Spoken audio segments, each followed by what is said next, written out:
And this is one of the major documents that's of great importance that I will be talking about as well. This was in, I think, 1992 or something, 1993, January the 3rd, 1993. So the committee hearings were through 1992, I think. Basically, this was a joint report of the task force to investigate certain allegations concerning the holdings of American hostages in Iran in 1980. So this looks at something that's called the October Surprise Task Force. We're going to go back earlier, though, and we don't want to go, no, it's this, I just made everything big, and now you can see Gloria Steinem's name. I've ruined it for everybody. Quickly, everybody, close your eyes. So, in the beginning of 1980, he's representing, John Stanley Pottinger is in court representing this guy, Gerald Wiebel, for who's been caught smuggling arms on behalf of the CIA, in fact, to South Africa to fight against Angolan communists. A war which I think was won very quickly because they had so many weapons. But there was more going on because in 1979, late 1979 I think it was, the Iranian embassy siege happened in Tehran. And a load of hostages were taken, and this was really bad for it spawned loads of movies and stuff, really bad for the intelligence services because Iran was kicking off, but it threw up new opportunities because there was one administration about to leave office. You had the Carter administration, well, not about to leave office, it was coming up, it was an election year, it's 1980.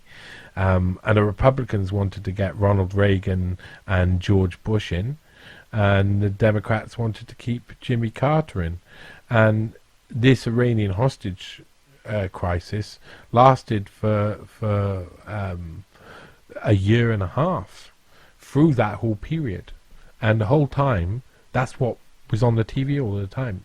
You know, that's what everybody was consuming. It's what everybody was worrying about and wondering, you know. If you want patriotism, if you go back and you hear what people were talking about during this period on American news, they were angry and they wanted action. People wanted to go to a war against Iran just for the fact of this hostage embassy siege. And it was a really awkward situation, but it gave a lot of these darker actors ability to do stuff behind the scenes. Now, there was lots of different efforts to make contact with the other side from the Americans, to make contact with the Iranians. They're supposed to be bitter enemies, but they were trying to make contact, and of course they're trying to make contact through intelligence networks mainly. So I explained in the article, I'm going to read it here. The U.S. Embassy hostage situation in Tehran had made public diplomatic options between Iran and America limited. On the 7th of December 1979, J. Stanley Pottinger wrote to Warren Christopher, who was then Deputy Secretary of State. The letter, on behalf of Cyrus Hashemi, Pottinger's client at the time, and contained a memorandum from Hashemi which stated the issues he believed Iran were most concerned about. The letter also suggested that Hashemi was in frequent contact with various important players within the Iranian government, and that he would be happy to become a conduit to help end the crisis via secretive diplomacy. Now, Cyrus Hashemi was a very interesting man. He was being represented by Pottinger, and he had an investment bank which Pottinger had actually invested some money into as well. He had invested about, I think it was something like 100,000 or something in Hashemi's investment bank. Now, you will find out, we will be able to know loads about what happened during this year between Cyrus Hashemi and Stanley Pottinger, because federal authorities got authority to wiretap Pottinger's and Cyrus Hashemi's offices to be able to hear all their conversations, because they were so central to something that was so dangerous and was obviously multiple things. Iran Contra, the October surprise, they all start in Stanley Pottinger's office, really. They all start as ideas put out by Cyrus Hashemi. Cyrus Hashemi was a man who I think he had a couple of brothers, but Jamshid Hashemi was his number one go-to brother. He was a guy around, he had loads of identities. I got it written down here, some of the names. He also was called Abdullah Hashemi, Jamshid Kalaj, and Jamshid Pasa.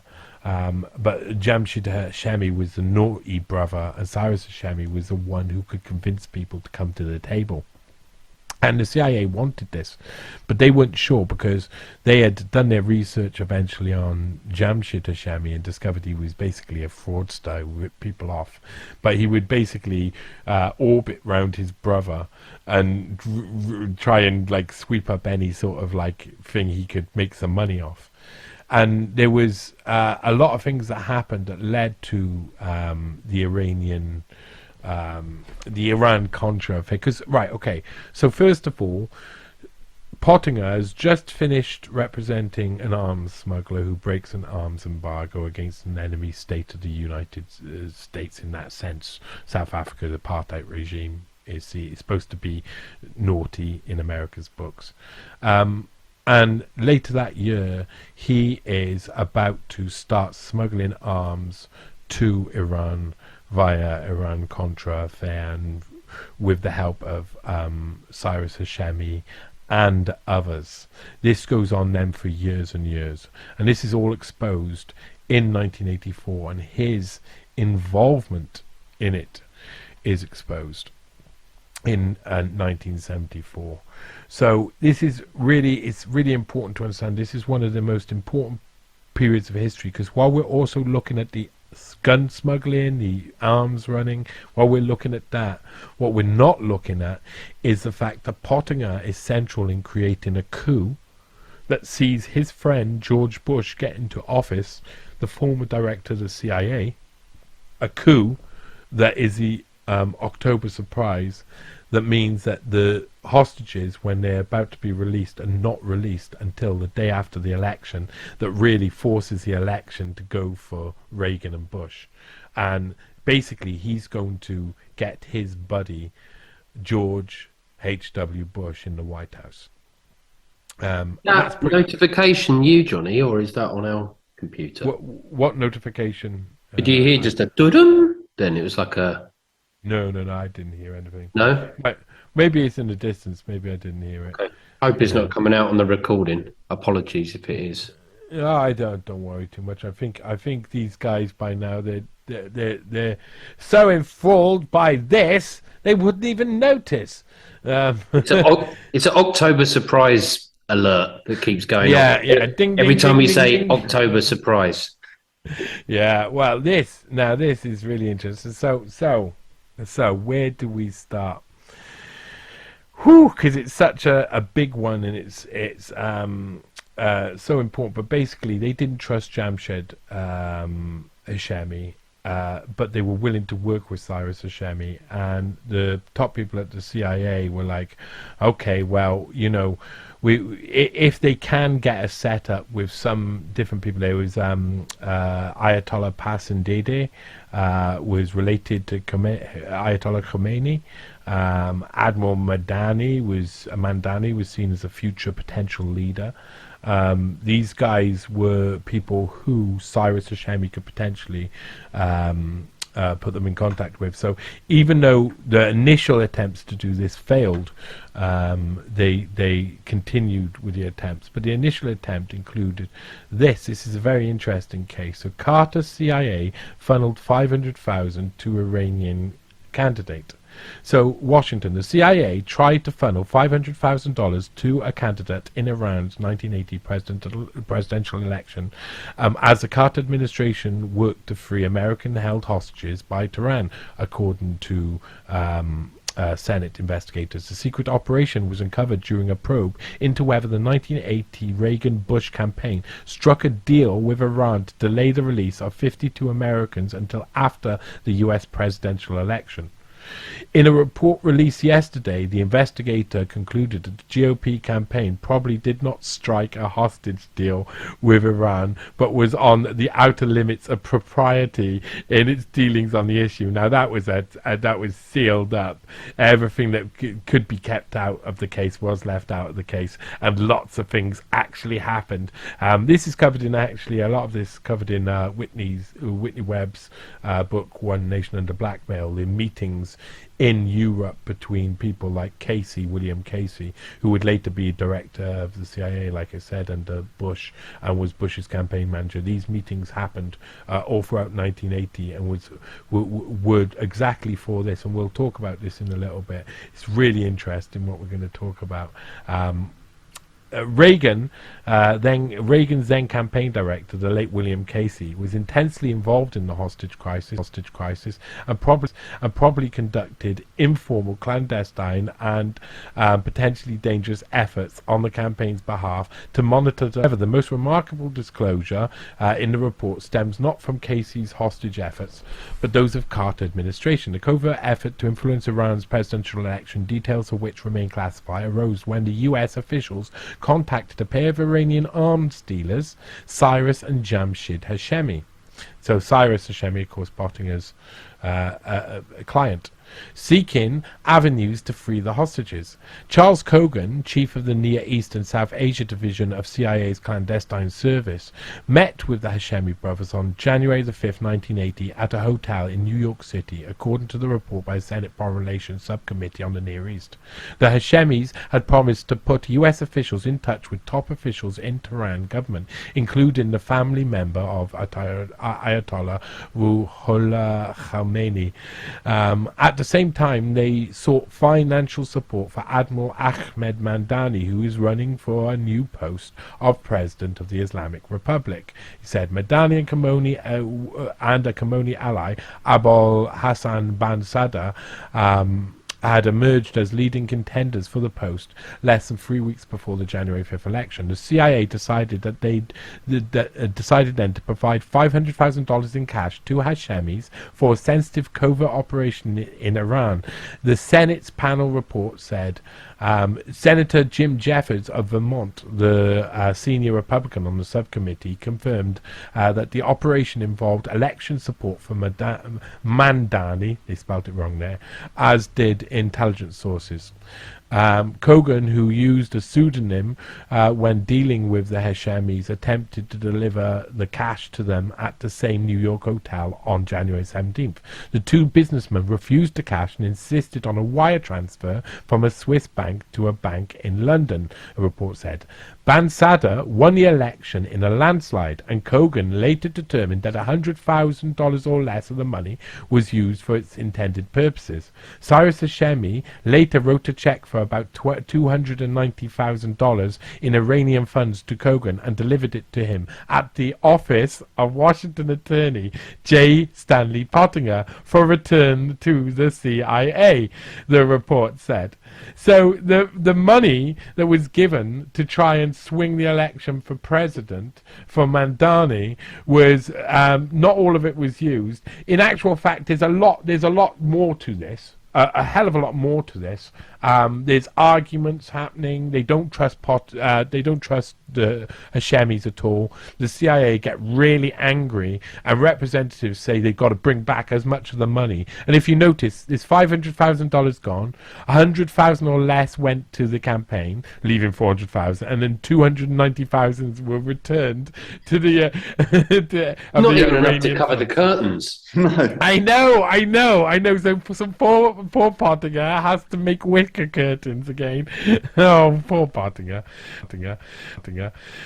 So he's the one who sees that CIA money returned to the CIA into the lap of J. Stan himself. Now later we find out that Cyrus Hashemi is working for the CIA. So they're all working for the CIA at this point. This is a big CIA tug-off. They're having a great old time. But they're also doing something else.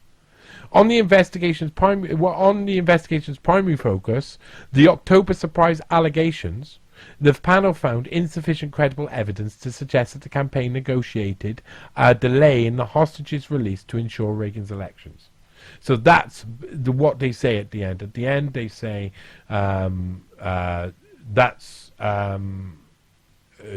they did not do that. It's all fine. They basically found a Stanley J. Pottinger ending to the whole affair, and cleared him of it all, like they always like to do. And so, Stan the man. And it's amazing that at that point, there's other things going on in 1980. So at the same time that these are being returned, we're seeing behind the scenes is memorandums. So this is the Office of the Historian. This is called Foreign Relations of the United States, 1977 to 1980, Volume 11, Part 1, Iran Hostage Crisis, November 1979 to September 1980.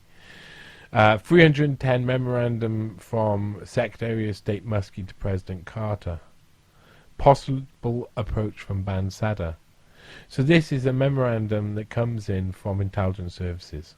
We have just received a report from a meeting yesterday in Madrid between Khomeini's nephew, Reza Pasandida, the son of Khomeini's older brother, and Washington attorney Stan Pottinger.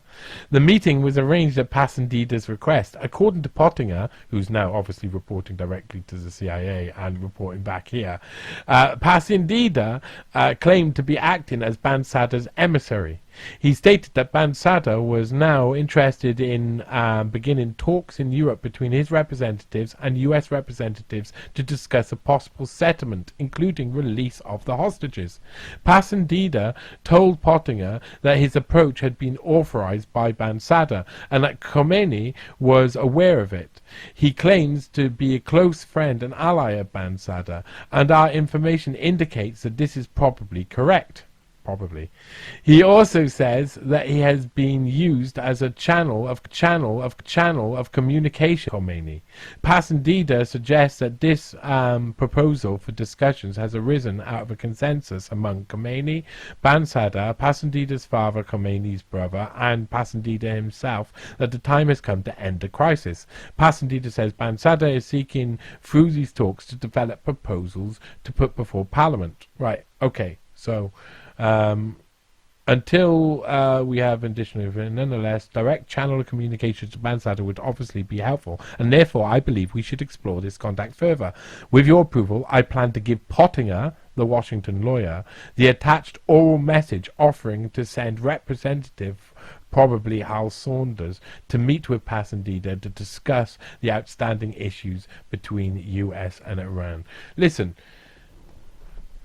J. Stanley Pottinger isn't just central to organizing the release of the hostages and the Iran Contra arms smuggling. He's not just central, there's something else going on here. And it's not mentioned in this memorandum. It's mentioned later. I put it in the article. I'll see how far down the article. Here we go. This is actually from this report, I believe. Yeah, this is from this report. But I'm going to read it from the actual article itself. This is Bin Sadr being questioned. He gave testimony to the October Surprise Task Force.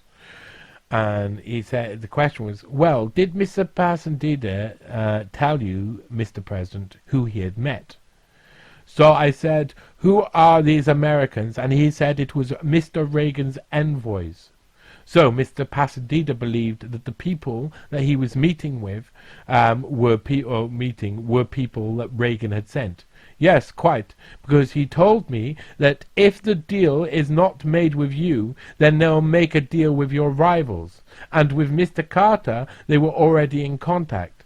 They had 3 different channels of communications with President Carter. Those 2 French lawyers, the Swiss ambassador, the German ambassador. So it wasn't worth talking about that with Mr. Pasandida. Question. So you're, just for the sake of summarizing so that I clearly understand it, Mr. Carter has 3 channels open through you, Mr. Pasandida, at Mr. Khomeini's behest, meets with two people in Madrid, Mr. Hashemi and Mr. Pottinger. You believe that when Mr. Passandidi met with them, they all they did was discuss negotiations on behalf of Mr. Reagan and not Mr. Carter. Is that right? Uh-huh. Uh-huh. Uh-huh. Uh-huh. And that was very right. Let me just make sure that that notification wasn't me at the same time as I'm talking. There was something really important within that. Is that basically Mr. Bin Sada there talks about Pottinger and Hashemi being representatives of Reagan. They were not there to represent Carter. They were there to make the October surprise happen, and Pottinger was actually forming a political coup. He was creating an illegal, illicit, definitely, publicity stunt that would cause Reagan and Bush to win the American election and subvert democracy. That's how serious this is. He wasn't only running guns through with the help of probably many different people from the CIA, Cyrus Hashemi and others. They were doing other things too, and they were running guns. It's quite amazing, quite what was happening. In Whitney's book, she talks about some of the people during these meetings that were happening. She talks about Harry Ben Menashe, who's of course got loads of relationships, big ones. So she says in her book, according to Jamshid, this is Jamshid Hashemi, Casey, that's William Casey, so the one who we talked about who becomes director of CIA under Reagan, flanked by Donald Gregg and an unidentified man, attended 2 days of meetings with himself, his brother Cyrus and Iranian officials in Madrid in late July concerning the hostages. Much of the debate relating to the October Surprise Task Force revolved around Casey having been in London for a World War II historical conference on the days he was alleged to have been in Madrid. The task force noted that there were significant ambiguities in the conference attendance records, making it hard to know whether Casey could be considered accounted for in London. Madrid is only an hour and a half from London by plane, conceivably giving Casey enough time to move between cities in a relatively insignificant amount of time. While the media soundly rejected the possibility that this occurred, the State Department cable later emerged from this precise time period, stating that Casey had indeed been in Madrid for purposes unknown. And Webb also points out there was another name that appeared on the guest record alongside the probable alias of Jamshid Hashemi on July the 23rd. A Robert Gray checked into the Hotel Ritz, and on the July 25th he checked out. Was Robert Gray actually Robert Keith Gray? Speculation swirled in the media as Gray at the time was working on Reagan's campaign directly under Casey. So Reagan's people, and this includes Pottinger must be seen as Reagan's people, were forming an event that would mean subverting American democracy. This is like we've got this far. Pottinger's done quite a bit, I think. He's not even like 34 or something, isn't he? He's like mid-30s. Yeah. He's done well. He's done, I mean, he's accomplished. He is accomplished. He's an accomplished bastard. That's for sure. he's a shit. He does lots of. So that was a lot about the October surprise. Now I'm gonna move off what is the October surprise a little bit, but we're still sticking with the same cast of characters, because I mean, it's really important to understand that they had Pottinger wasn't only taking part in these dealings, these were all tied up with arms deals as well behind the scenes, illegal arms deals to Iran that later get uncovered, and Pottinger gets exposed. It's everywhere. By 1984 it comes out, but we'll talk about that in a little bit. But he wasn't the only person who was involved in the Iran Contra affair. Pottinger is not the only person who's involved in the Iran Contra affair at this point. And I say it in the article. But Cyrus Hashemi and Stanley Pottinger were not the only person involved in the U.S. arms deals during this period. In fact, two very close associates of Cyrus Hashemi were also involved in the conspiracy to run arms as part of the Iran Contra affair. The so-called Saudi Arabian businessman Adnan Khashoggi and the Iranian called Manucha Gorbanifar. It's hard to say that. Yeah, Gorbanifar. It is in it. Were also both employed as conduits for the U.S. Sanctioned arms sales in Iran. In fact, at the same time, Adnan Khashoggi was working with the National Security Council as a middleman for these illegal arms deals. The government informant, along with federal agents, were involved in the sting operation targeting the Saudis. So they were targeting Adnan Khashoggi because they didn't know what was going on. On the 21st of December 1986, Robert E. Kessler wrote an article for Newsday which reported this failed operation to ensnare Adnan Khashoggi. The successful attempt to ensnare Kashoggi, which I mentioned in conversation between which was mentioned in a conversation between Hashemi and former lawyer for Kashoggi, that was recorded by U.S. Customs Service agents on January 17, 1986, seems bizarre enough in retrospect. Obviously, they weren't told everything that was going on, said a ranking Justice Department official referring to the agents and federal prosecutors who were working on the sting. So they didn't know what was actually going on. And they go on to say, the story includes a 1980 offer to free the U.S. hostages in Iran that backfired, an investigation by FBI and Customs Services of a former Justice Department official who had been instrumental in investigating FBI agents for misconduct, Stanley Pottinger, the disappearance of a key wiretap tape, the recent demotion of the federal agent who lost the tape, and the death of Hashemi in what some defense attorneys say were mysterious circumstances. Indeed, in 1986, Cyrus Hashemi died very quickly from a fast-acting leukemia, which seems to be that he was poisoned by something. And Kessler reveals that the secretive Foreign Intelligence Service based in Washington had authorized the 1980 wiretaps, which originally drew officials to an involvement of Pottinger himself. So they only knew Pottinger was involved, and Pottinger only became involved later in the other things, partially because of the fact that he was being tapped at the time, so they were trying to infiltrate him. But Hashemi and Khashoggi had worked together, and this is really important for this case. Before their joint arms smuggling venture, Hashemi, and this is from Newsday article, Hashemi, has reported the Iranian state oil company as represented to the Iranian state oil company in London, and had been a partner of Kashoggi and Furmarks in an unsuccessful attempt early in 1985 to supply arms and other goods to Iran. But Hashemi and Khashoggi split before Kashoggi went on to serve as a middleman for US sanctioned arms deal. Some sources said Hashemi also knew Gorbanifar, who he introduced to Kashoggi. So these are all guys who are friends. What people don't really realize, and they talk about what they talk about here.